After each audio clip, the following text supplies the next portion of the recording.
स्वागत है सभी का आपके अपने यूट्यूब चैनल पर एन एक्सपर्ट विशाल गुरु। और आज का जो वीडियो रहने वाला है वो बहुत ही बेहतरीन मुद्दे पर रहने वाला है। ये है बिहार विधानसभा और परिषद में जो एएसओ का पोस्ट आया है उसके जॉब प्रोफाइल के रिगार्डिंग। जी हाँ दोस्तों, काफ़ी लंबे समय से बच्चे मुझे ये मैसेज कर रहे थे कि सर एग्ज़ाम कब होगा, एग्ज़ाम कब होगा। तो एग्ज़ाम के रिगार्डिंग तो बातें हो ही गई कि आपका 14 तारीख को एग्ज़ाम होने वाला है बिहार विधान परिषद का, और साथ ही साथ बिहार विधानसभा का जो एएसओ का पोस्ट है वो उसमें जो एग्ज़ाम है वो आपके जुलाई के रिगार्डिंग रहने वाला है। अब बात यहाँ पर सबसे जो पहले बेसिक बात आती है वो किसी भी एग्ज़ाम का, किसी भी पोस्ट का उसका जॉब प्रोफाइल क्या होता है। क्योंकि किसी भी आप नौकरी को वेब करते हैं तो उस नौकरी में कितने सारे आपको राइट्स मिलते हैं, कितने सारे आपको फैसिलिटी मिलती है, क्या आपका सैलरी रहता है, क्या आपकी पोस्टिंग होती है, ये मायने रखता है। और किसी भी जॉब की जो जॉब प्रोफाइल होती है, किसी भी जो पोस्ट की जो जॉब प्रोफाइल होती है वो बेसिकली आपको उस जॉब के लिए पढ़ने और उसके लिए मेहनत करने के लिए आपको फोर्स करता है। आप और पोटेंशियल से मेहनत करते हैं उस जॉब के लिए, उस पोस्ट के लिए। तो एएसओ एक ऐसा पोस्ट है जो बेसिकली हम लोग कहते हैं कि बीपीएससी के बाद अगर बिहार में कोई भी बेहतरीन पोस्ट आता है उसे एएसओ के नाम से जाना जाता है। हालांकि पहले ये नाम असिस्टेंट के नाम से जाना जाता था, लेकिन सीजीएल ने इसे एएसओ जब इंट्रोड्यूस किया तो उसी के तर्ज पर बहुत लोग को ये भी पता नहीं हुआ कि एएसओ ये क्यों हो गया। इससे पहले असिस्टेंट का ये नाम से जाना जाता था, लेकिन एसएससी सीजीएल के थ्रू जब ये पोस्ट का निर्माण किया गया तो उस पोस्ट में इसे असिस्टेंट ना कहा के एएसओ कहा गया, असिस्टेंट सेक्शन ऑफिसर। और उसी को हमारे बिहार सरकार ने यानी राज्य सरकार ने कॉपी पेस्ट कर लिया, जैसा कि हमारे हर राज्यों में होता है। अभी भी कुछ राज्यों में इसे असिस्टेंट के नाम से जाना जाता है, लेकिन वैसे राज्य जो कि केंद्र सरकार के तमाम रूल्स को अपने राज्य में फॉलो करते हैं वहाँ एक ड्राफ्ट जारी किया गया और एक ड्राफ्ट के माध्यम से कहा गया कि हमारे राज्य में जितने भी पद हैं जो कि असिस्टेंट के रिगार्डिंग है अब उन्हें असिस्टेंट ना कहकर असिस्टेंट सेक्शन ऑफिसर के रूप में जाना जाएगा। तो ये तो जानकारी हो गई आपकी एएसओ के रिगार्डिंग। एएसओ हमारे बिहार में बेसिकली 4 विभागों में निकलती है। याद रखिएगा कौन कौन से विभाग।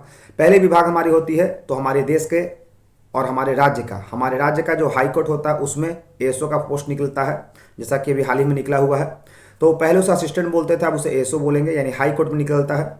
दूसरा एएसओ निकलता है हमारे बिहार विधानसभा में, जो कि अभी हम लोग फॉर्म भरा था आप लोगों ने भी।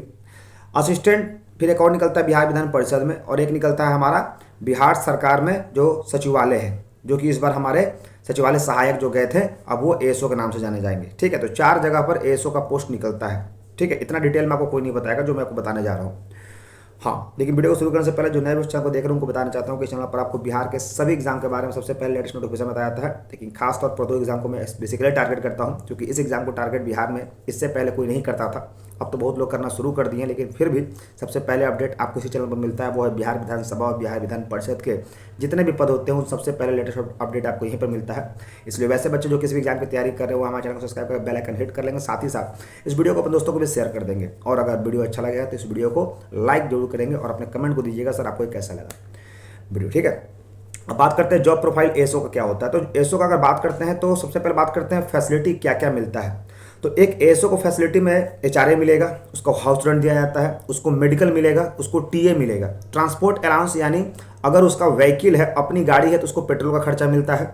उसके बाद उसको हाउस रेंट, आमतौर पर जो हमारे सहायक होते हैं जो एएसओ होते हैं इनको आमतौर पर सरकारी क्वार्टर मिलता है, लेकिन बिहार विधान परिषद वाले और सभा वाले को मिलता है। सचिवालय सहायक को अभी क्वार्टर अलाउट नहीं किया गया है। ठीक है, अगर कुछ लोग ऐसा बोलते हैं सचिवालय सहायक को आपको एचआरए दे दिया जाएगा, लेकिन बिहार विधानसभा और बिहार विधान परिषद के जो एएसओ हैं इनको क्वार्टर दिया जाता है। ठीक है, क्योंकि इनकी संख्या कम होती है। ठीक है, इसलिए इन दोनों क्वार्टर दे दिया जाता है, लेकिन जिनको क्वार्टर नहीं मिलेगा उनको एचआरए मिलता है। साथ ही साथ टीए आपका अगर अपनी गाड़ी से आप आते हैं तो आपको ट्रांसपोर्ट अलाउंस मिलता है, यानी आपको व्हीकल का मिलता है। उसके बाद अगर बात करते हैं आपको मेडिकल मिलता है, मेडिकल अलाउंस यानी आप अपने स्वास्थ्य पर जो भी आपके खर्च होंगे वो राज्य सरकार के द्वारा वहन किया जाएगा। तो एचआरए हो गया, टीए हो गया, आपका मेडिकल हो गया। साथ ही साथ अगर बात करते हैं आपका जो डीए होता है ये तो हर सरकारी कर्मचारी को बढ़ाया जाता है साल में 2 बार, और इस बार भी डीए देखे होंगे 4% बढ़ा। तो डीए होता क्या है, डीए बेसिकली एक महंगाई भत्ता होता है। हमारी राज्य सरकार और केंद्र सरकार ये कहती है कि जिस तरह से महंगाई का प्रतिशत बढ़ता है उस तरह से कर्मचारियों का भी वेतन बढ़ना चाहिए। उसी के सिलसिले में साल में 2 बार, पहला डीए आपका 4 महीना पर मतलब जनवरी में बढ़ता है, और दूसरा डीए जो होता है वो 6 महीने में जून में बढ़ता है, यानी मई और जुलाई। ठीक है, 6 महीना बढ़ता है। तो जनवरी और जुलाई में पड़ता है, या जनवरी या जून कह सकते हैं, हर का अलग होता है। तो बेसिकली यहाँ पर 6 महीने का जो क्राइटेरिया है, जैसे जनवरी है तो जनवरी, फरवरी, मार्च, अप्रैल, मई, जून। ठीक है, ये 6 महीना हो गया। तो 1 जनवरी और जुलाई ये आपका डीए बढ़ता है, और डीए अगर बाय द वे बढ़ा और आपके सैलरी में नहीं जुड़ा तो फिर जो है उसका एरियल जोड़ के दिया जाता है, यानी उस पर आपका जो भी पैसा बना रहेगा सरकार उस पर कुछ एड ऑन करके देगा। ठीक है, तो इस तरह से आपका ये डीए हो गया। अब बात है कि वर्क क्या होता है एएसओ का।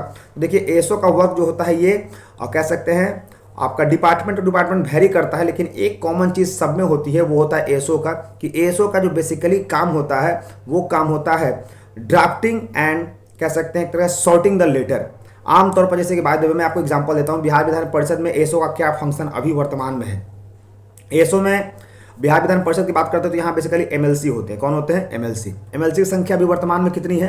तो एमएलसी की संख्या वर्तमान में हमारी जो है वो 75 है, 75 एमएलसी हमारे हैं। ठीक है, बिहार विधान परिषद में जो विधायक होते हैं। अब विधायक हो गए, बाकी इसके कर्मचारी हो गए।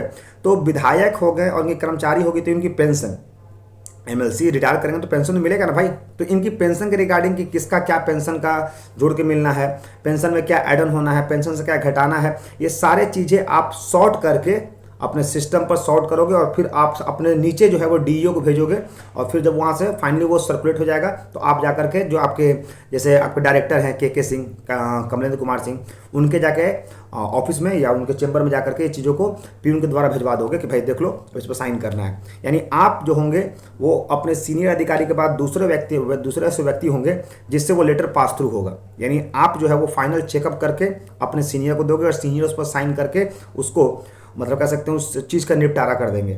ठीक है, तो इस तरह से वैसे अगर बात करते हैं तो बिहार विधान सभा में उसी तरह से बात है। हमारे सचिवालय में क्या होता है, तो जो सचिवालय में होता है वहाँ पर जैसे कि बहुत सारे विभाग हैं।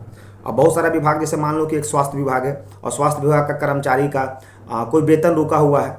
अब उस वेतन को रुका हुआ है तो लेटर वहाँ पर गया है आपके विभाग में, तो आपके विभाग में लेटर गया तो सबसे पहले उस लेटर को ड्राफ्ट आप नहीं कीजिएगा, लेकिन लेटर को सबसे पहले सीन आप कीजिएगा और लेटर पर सबसे पहले जो होगा उसको फॉरवर्ड जो करने का काम वो आप कीजिएगा अपने अधिकारी को। आपके बिना फॉरवर्ड किए हुए वो लेटर जो है वो रुका रहेगा। ठीक है, जैसे स्वास्थ्य विभाग या किसी विभाग में जो एसओ होंगे, जो सीनियर होंगे, वहाँ पर जो लेटर आके रुका रहेगा बिना आपके परमिशन के, वो लेटर आपके सबसे जो महामहिम सीनियर होते हैं जिसको आप लोग बोलते हो डायरेक्टर या फिर डिप्टी डायरेक्टर, वहाँ तक नहीं पहुँच पाएगा। यानी आप एक मीडिएटर का काम कीजिएगा वहाँ पर लेटर को आगे फॉरवर्ड करने में। यानी आपका जो योगदान है वो कह सकते हैं एक तरह से बहुत ही इंपॉर्टेंट योगदान है। अगर आप चाहें तो किसी की लेटर को रोक भी सकते हैं। वैसे व्यक्ति जिनको ये अधिकार पता नहीं है कि आपको किसी भी लेटर को रोकने का अधिकार नहीं है, परंतु बहुत सारे एसओ करते क्या है, मैंने पर्सनली इस चीज़ को फील किया है, पैसों के कारण या फिर अपना कह सकते हो एक तरह से तानाशाह के कारण क्या करते हैं, वो उस लेटर को रोक लेते हैं, यार रोको बाद में जाएगा, ठीक है कर देंगे, लेकिन वो लेटर को रोक लेते हैं। लेकिन आरटीआई ये कहता है, और आपको मैं एक और चीज़ बताता हूँ, बिहार सरकार का जो अभी हाल ही में कर्मचारियों के लिए नियम पास हुआ है उसमें यह कहा गया है कि किसी भी लेटर का जवाब एएसओ को 14 दिन के अंदर देना होगा, और अगर वो लेटर का जवाब नहीं देता है तो 14 दिन के बाद अगर कोई व्यक्ति उस लेटर के रिगार्डिंग सूचना लेने के लिए पहुंच गया तो सबसे पहले वो एएसओ ही नपेगा।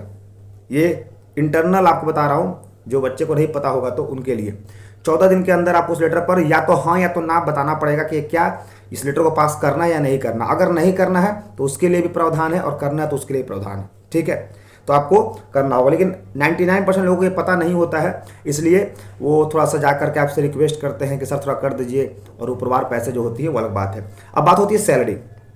आपको सरकारी नौकरी में काम करने के कितने वेतन मिलेंगे। आमतौर पर लोग काम ना करने का वेतन लेते हैं सरकारी में, लेकिन इस वीडियो में बताऊंगा कि काम करने के वेतन कितने मिलेंगे। एएसओ की सैलरी की जो बेसिक शुरुआत होती है वो 44,000 समथिंग से होती है।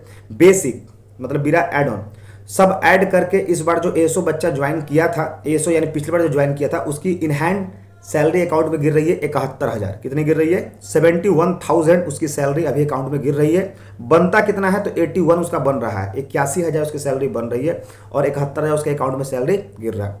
अब बताओ कि ऐसा नौकरी जो एक अलग लेवल पर आपको इज्जत, आपको पैसे और आपको काम करने का अनुभव देगा, उससे बेस्ट आप क्या हो सकता है।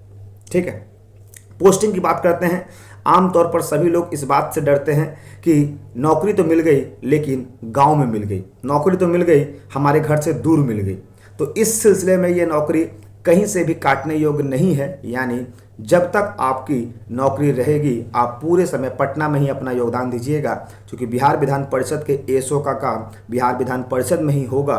सचिवालय वाले का ट्रांसफर हो जाता है। इस बार जो बीएसएससी बिहार सचिवालय सहायक वाले जो बंदे गए हैं एसओ के थ्रू, इनका ट्रांसफर हर जिले में होगा, यानी कोई बेतिया में भी होगा, कोई समस्तीपुर में भी होगा, कोई पूर्णिया में भी होगा, कोई कटिहार में भी होगा।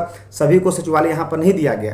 किसी किसी को क्या करते हैं कि सबरनहाले भी दे देते हैं। सबरनहाले वो होते हैं जहाँ पर डीएम बैठते हैं, ठीक है, सबरनहाले भी दे देते हैं, तो वहाँ पर भी आपकी पोस्टिंग एसओ कर दी जाती है। लेकिन बिहार विधान परिषद की पोस्टिंग जो होगी वो आपके लाइफ टाइम तक पटना में ही होगी, और वो भी कह सकते हैं बिहार की राजधानी के रूप में। तो हर मामले में अगर देखा जाए तो ये दो पोस्ट ऐसे हैं या दो संस्थान ऐसे हैं, बिहार विधानसभा और बिहार विधान परिषद, जो कि आपके जीवन में एक नया कह सकते हैं इनलाइटमेंट ला सकते हैं, आपके जीवन में एक नया पॉक्स ला सकते हैं, आपके जीवन में एक नई उपलब्धि ला सकते हैं। बस यही है कि इस जॉब प्रोफाइल के केवल समझ करके ना, बल्कि इस पर पूरी मेहनत करना होगा, जी जान से लगना होगा। क्योंकि जाहिर सी बात है बिहार विधान परिषद या बिहार विधान सभा हो, ये आपको साल में एक बार ही मौके देते हैं। बाकी सारे एसओ में तो आपको कहीं ना कहीं पटना के बाहर भी जाने का मौका मिलेगा, लेकिन इन दोनों के संस्थानों के माध्यम से अच्छी सैलरी, अच्छा लाइफ स्टाइल और अच्छी जगह पर रहने का मौका मिलेगा। साथ ही साथ आप अपने भविष्य को है, अपने करियर में कुछ और भी जो नया सोचे हैं, कुछ बड़ा जॉब सोचे हैं, तो उसको भी आप राजधानी में रहते हुए पूरा कर सकते हैं। ठीक है, तो मेरा मानना यही रहेगा कि इस जॉब प्रोफाइल को मैंने बनाने का इंटेंशन जो था वो आप लोग को मोटिवेट करना था, और बहुत सारे बच्चों को लगातार मुझे मैसेज आ रहा था। अब बात हो रही है एडमिट कार्ड का, तो कल और आज यानी सैटरडे और संडे 2 दिन हमारा बिहार विधान परिषद जो है वो बंद रहता है। कल जो है शाम तक आप लोग को लेटर ड्राफ्ट कर दिया जाएगा एडमिट कार्ड के रिगार्डिंग, एडमिट कार्ड आ जाएगा और आप लोग मंगलवार तक एडमिट कार्ड को डाउनलोड कर सकते हैं। ठीक है, साथ ही साथ ये वीडियो अपने दोस्तों को शेयर कर दीजिएगा जो काफ़ी लंबे समय से एसओ के वर्क प्रोफाइल पर वीडियो देखना चाहते थे या फिर उसका एडमिट कार्ड का इंतजार कर रहे थे। ठीक है, सो ऐसे इंटरेस्टिंग फैक्ट के लिए बने चैनल पर an expert is all guru that's all. Thank you, bye bye, take care, जय हिंद, जय भारत।